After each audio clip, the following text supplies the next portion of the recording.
Aminin mo na kasi, ikaw kumuha ng hotdog ko. Aanin ko naman yung hotdog mo.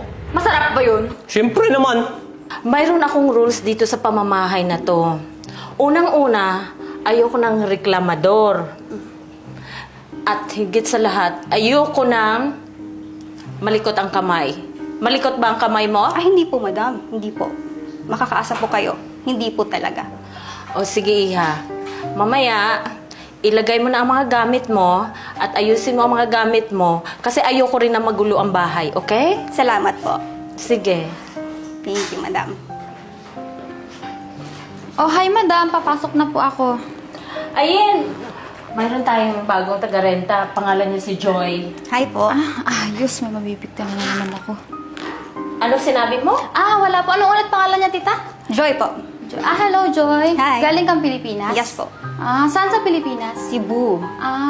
Sige, mag-usap tayo mamaya. Tita, papasok Ayun, na po. ayun, sandali lang. Yung bayad pala sa renta. Sa susunod na lang, tita. Nagmamadali talaga ako. Lilate na ako sa... Ikaw talaga. Sige na, tita. Sige na po. Sige, sige. Ikaw na naman. Lagi ka na lang bumabangga pag aalis ako ng bahay, no? Tsaka nga pala, te. Kakauwi ko lang galing night shift, magluluto ko, wala na naman pagkain. Sino naman kumuha ng ulam ko sa rep? Alam mo, Grabe lagi naman ka na tao lang ganyan. dito. Reklamo ka ng reklamo. Wala namang kumukuha ng ulam mo dito. Eh grabe naman, nagsayang ako gabi eh. Wala na naman pagkain. Nako, problema mo na yan. Kung ayaw mo dito, umalis ka dito. Hindi ka pa nga nagbabayad ng upa dito eh. Dami kasi malikot ang kamay dito eh. Maglagay na ako ng CCTV kung gusto mo. Eh, alam nga naman nakawin ko yung sarili kong pagkain. Bakit nawala? Ang dami mong reklamo. Reklamo ka ng reklamo. Paano ba naman kasi tita? Tuwing magluluto ako, wala. Wala ang sibuyas ko. Oh, yung itlog ko nawala. Yung hotdog ko nawala. Lahat na lang ng ulam ko sa rep nawala. Pagliligo ako, pati toothpaste ko, wala. Baka nga pati toothbrush ko, ginagamit na ng mga yan. Grabe naman ang tao dito. Gusto mo, lumayas ka na lang. Eh, nawawala naman talaga mga gamit dito eh. Ay nako. Ano ba naman yung tita? Makaalis na nga. Puyat pa ako, ganyan pa. Pasensya ka na, Joy, ha? Ganyan talaga ang eksena dito sa abroad. Sige, Joy, pumasok ka na at mag-relax ka. Salamat po, madam.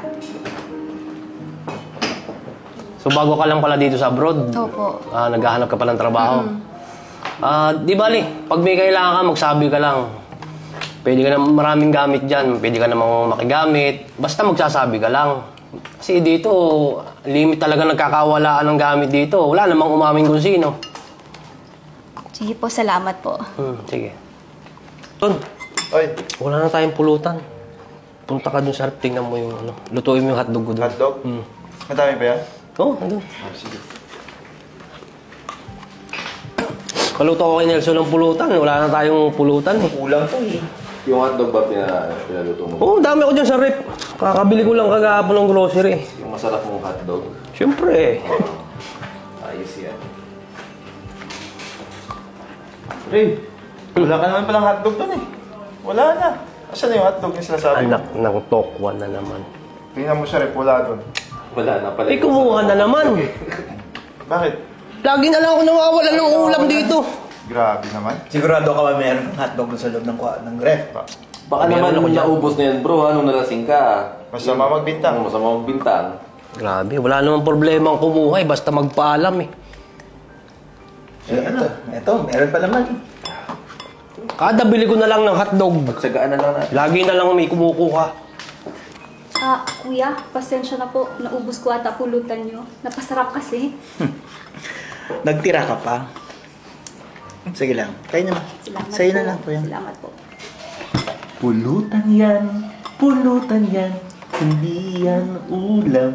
Joke lang. Sige, busin mo na. Salamat po. Hoy, yan! Oh, bakit? Ikaw kumukuha ng mga gamit ko dyan, oh. Nawala na naman yung hotdog ko dyan. Bakit ako pinagbibigtangan mo? Nakita mo? Eh, lagi na lang nawawala dyan. Pati gamit ko. Gamit ko sa banyo, toothpaste, Alam ko naman yung mga yun. Eh, sino bang kukuha pa dito? Aba, malay ko. Ako lang ba yung borders dito? Aminin mo na kasi, ikaw kumuha ng hotdog ko. Aanin ko naman yung hotdog mo. Masarap ba yun? Siyempre naman. Tsaka, bakit nagiinuman kayo dito? Sumukay kayo yung tita. Huwag ka nga dito. Talaga. pa kasi meron sa hotdog? Lagi na lang nawawala yung hotdog ko. Special siguro yun. Kada bili ko, may kumukuha ng hotdog mo sa rep eh. O ayan tita, di ba umiinom sila? Kanina pagdating ko, umiinom na po sila. O kayo, tapusin nyo na inumin nyo. Ba't kayo ganyan? Inom kayo ng inom dito. Eh, maaga pa naman eh. Oo nga, maaga pa. Anong oras na po kayo? Kanina pa kayo umiinom Tita, dito. pagbigyan nyo na kami. Day off naman kami bukas eh. Minsan lang naman eh. Tignan mo tita, lasing na nga siya eh. Ikaw Hindi ba? pa. Pa, mukha ba ako lasing? Ito kanina pa to eh. Lagi nang... Ewan ko ba't ang init ang dugo mo sa akin? Ba't ba lagi mo kinakampihan niya, tita? Alam ko, si Ayen, mabait to. Mabait yan. Yan yung kumukuha ng hotdog ko dun sa rep. Wala ka ebidensya. O kaya nga tita, lagi niya ako pinagbibintangan. Lahat na lang ng gamit ko dito, nawala. Magluluto ako. Wala yung sibuyas, wala yung bawang, wala yung toyo. Pagdating ko sa CR, wala pa din toothpaste ko. Tsaka, bakit sinasama niyo to sa inuman? Eh, kabago-bago lang yan dito. Ay, hindi. Kumakain lang yan. Sumabay lang yan sa amin. Kasi walang mesa. Isa lang yung mesa natin dito, di ba? Mag-isa niyang babae oh, di ba kayo nahiya? Apat kayong lalaki dito. Naku, Ayen. Patapusin mo na sila tita. Matutulog na rin ako. Good night. Okay guys, behave ah. Tulugin mo na nga yan doon. Store ba Dami, dito? madami. Ayen, may sasabihin yes, sana B. ako. Ano yun? Alam mo namang 2 months na ako dito sa abroad, tapos wala pa din akong trabaho. Walang-wala lang talaga ako eh. Baka naman pwedeng makahiram. Pasensya na Biha. Ako rin kasi sagad this month. Wala akong may papahiram. Pero kung meron, sige. Papahiraman kita. Pero sa ngayon, wala talaga eh. Pasensya na ha. Sige lang. Okay lang din. Salamat. Kasi, Nagbabaka sakali lang din.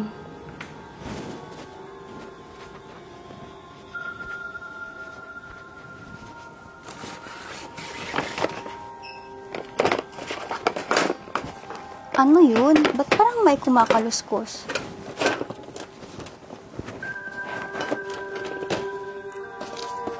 Uy, sakto. Si Ayan yan ah. Bakit siya nangunguha ng pera? Grabe naman, tita. Lahat na lang nagkawalaan dito. Ngayon, nawawala sa akin pera. Okay lang kumuha sila ng ibang gamit dyan o kung ano, wag lang pera ko. Paano ako magpapadala sa Pilipinas ngayon? Ray, kalma ka lang. Okay? sorry tita. Bakit pinatawag niyo po kami? Anong meron po? Yan, no? Yan, tita. Alam ko, siya kumuha nun. Siya kumuha ng pera ko. Ano lang naman ba to? Bakit mo ba lagi ako pinagbibintangan? Eh, totoo naman talaga, di ba? Sino makukuha dito? Ikaw lang naman malimit Ano ba kumuha. nawawala sa'yo ha? Nawawalan ako ng pera. Bakit? Kinuha mo, di ba? Baka nagkamali ka lang ng pinaglagyan. Puro ka bintang. Umpisa pa lang, nagkakawalaan na ng gamit O baka dito. siya? Kasi nung isang araw, di ba, nang humihiram pa sa akin ng pera. O baka siya? Bakit laging ako? Kahit kailan hindi ko magagawa yan. At alam kong alam mo kung ano yung totoo. Umamin ka na lang, Be. Lagi na lang ako yung nadidiin dito eh. Umamin ka na lang kasi, Be. Di ba ikaw naman yung kumuha ng pera? Bakit lagi ako yung pinagbibintangan dito? Kahit kailan hindi ko magagawa yan. Pinalaki ako ng mga magulang ko sa hirap. At kahit kailan hindi ko magagawa May yan. paiyak-iyak ka pa. Diyos ko, umamin ka na lang. Tumigil na kayo. Alam ko na kung sino ang kumuha. Ito ang ebidensya. Ayin. Kitang-kita sa CCTV na ikaw ang kumuha. Huwag na huwag ka nang magsinungaling. O, di ba? Tama ako? Ikaw pa nga. Ikaw nga, sinasabi na nga ba namin eh. Joy, Ray, Tita, I'm sorry po. Opo, inaamin ko po, ako po yung kumuha ng pera. Sorry po, kasi nagka-emergency po sa Pilipinas. Kailangan ko lang po magpadala. Pero ibabalik ko naman po yun eh. Ayen, ganito kasi yan. Magkakasama na tayo dito sa bayan. Tatagal na natin magkakasama dito eh. Kung may kailangan ka, pwede ka naman magsabi, di ba? Oh. Andiyan si Jeff, andiyan si Nelson, dito si Chris. Pwede ka magsabi sa amin. Kung kailangan mo ng pera, pag may extra kami, pahiramin ka namin. Pero yung magnanakaw ka ng gamit ng ibang tao, masama yun. Pasensya na po talaga. Tita. Tsaka isa pa, nagbibintang ka ng ibang tao, kararating lang dito. Oh, Joy, sorry ha. Nadamay ka pa. Hindi na po mauulit, tita. Sorry po. Okay ka na, Ray? tama po. Sorry talaga, Ray, ha. Lalo na sa'yo, Joy. Okay lang yun. Mas mahirap kasi yung mga daming nadadamay na tao at napapagbintangan na hindi naman sila ang gumawa. Sa susunod, magsabi ka na lang ng maayos. Pwede ka naman namin pagbigyan eh. Mahirap kasi din yun ang bibintang ng ibang tao. Sino pa ba na tayo magtutulungan dito? Di ba tayo-tayo lang din? Siya nga pala, Joy. Sorry ha, pati ikaw nadamay pa. Huwag mo nang isipin yung kaalipayan. Ang importante, hindi mo na uulitin yung pagnanakaw. Lahat ng tao deserve ang second chance. Promise, hindi ko na talaga uulitin. Thank you ha. Okay lang.